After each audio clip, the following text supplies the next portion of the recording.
Shalom Aleichem. Aujourd'hui, nous allons parler d'un point qui nous massacre à tous, la colère.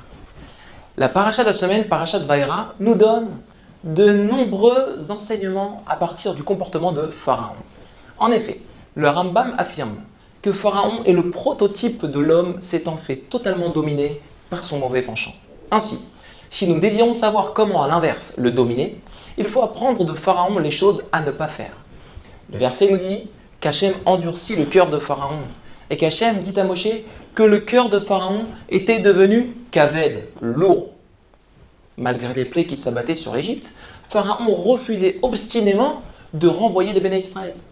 Le Midrash, quant à lui, associe le terme de kaved, lourd, à l'organe qui porte le même nom, le foie.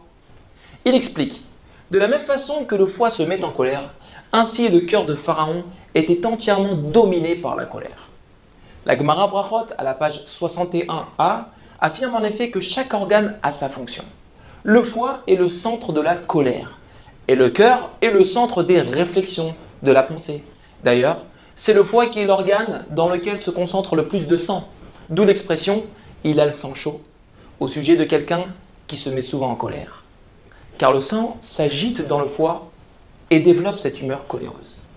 Le sage sait, comme l'enseigne le traité Kiddushin à la page 41a, que le coléreux n'a rien d'autre que sa colère, c'est-à-dire qu'il n'en tire aucun profit.